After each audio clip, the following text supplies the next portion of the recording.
Hello guys, good morning. কেমন আছো তোমরা? আশা করি ভালো আছো। Welcome to my lifestyle mini blog. তো আজকেও সকাল সকাল চলে আসলাম আরও একটা মিনি ব্লগ নিয়ে। তো এখন বাজে সকাল 6টা। আমি ঘুম থেকে উঠে স্নান টান করে চলে আসলাম।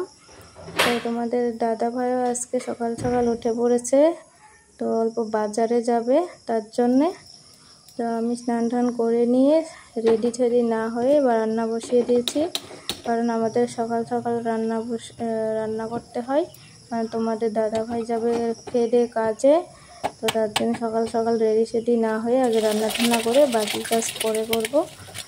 তো এখন বানাচ্ছি ডিম ভাজি করব। কদিন ধরে প্রচণ্ড গরম দিচ্ছে, তো তার জন্য মাছ মাংসগুলো খেতে ইচ্ছা করছে না। তো ডাল ভাতেই ভালো লাগছে। তো তোমাদের এদিকে কীরকম গরম পড়েছে কমেন্ট করে জানাবে। আমাদের এদিকে তো প্রচণ্ড গরম পড়েছে। তো এখন বাজে 6:30 7টা। তো আমি জানলার পাশে দেখো রান্না করছি। তোমরা হয়তো আন্দাজ করতে পারছো যে জানলা দিয়ে এখনই এতটা সূর্যের আলোর তেজ। তো আন্দাজ করা যাচ্ছে যে আজকেও প্রচণ্ড গরম দেবে। এই গরমে না থাকা যাচ্ছে ঘরের ভিতরে, না থাকা যাচ্ছে বাইরে। ঘরের ভিতরে তো দুপুরের দিকে ফ্যানের হাওয়াও গরম হয়ে যাচ্ছে। মনে হচ্ছে সূর্যটা বেশি দূরে না, হয়তো আমাদের কাছাকাছি আছে। আর না বাইরে অল্প হাওয়া দিচ্ছে, বাইরে তো গাছের পাতাও নড়ে না, এরকম একটা পরিবেশ।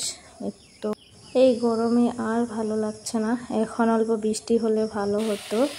তো আমার রান্না হয়ে গেছে, তো চুলটাও আছড়ে বেনুনি করে নিলাম। তো সকালের অল্প কাপড় ধোয়া ছিল, এটুকু এখন রোদ্রে মেলে দেব। তো সকালে স্নান করার টাইমে আমি কাপড়গুলো ধুয়ে রেখে দিয়েছিলাম। কাপড়গুলো মিলতে মিলতে দেখতে পেলাম তোমাদের দাদা ভাইও চলে আসলো বাজার থেকে। এই যে দেখতে পাচ্ছ অল্প সবজি আর মাছও নিয়ে চলে আসলো। আমি বারবার বলেছিলাম যে মাছ আনতে হবে না কয়েকদিন, এই গরমে আরও ভালো লাগছে না মাছ টাছ খেতে। তো তারপরেও নিয়ে আসলো মাছ। এই দেখতে পাচ্ছ কচুরলতি, তারপরে এই যে এটা কি বলো তোমরা, নামটা বলবে, আমাদের এখানে মেস্টারেঙ্গা বলে। আর এই যে এটা হলো ঢেকিয়া শাক। তো ওগুলো নিয়ে আসলো, আর এটা লঙ্কা। তো এখন আমি মাছটা ধুয়ে বেছে অল্প ভাজি করে রাখবো, কারণ সকালের তো রান্না হয়ে গেছে। এই মাছগুলো ভাজি করে রেখে দেবো রাত্রে রান্না করার জন্য, কারণ আমাদের তো ফ্রিজ নেই যে ফ্রিজে রাখবো। এইরকম করে রেখে দিলে নষ্ট হয়ে যাবে গরমে, তাই ভেজে তারপর রেখে দেবো। তো মাছ ভাজি হয়ে গেছে দেখতে পাচ্ছ। এখন মাছের উপর ডিম ছিল, ডিমটা ভাজি করে ভাত খাবো। তো বন্ধুরা অনেকটা লং হয়ে যাচ্ছে ভিডিওটা, তো আজকের ভিডিওটা এখানেই শেষ করব। দেখা হবে নেক্সট ভিডিওতে।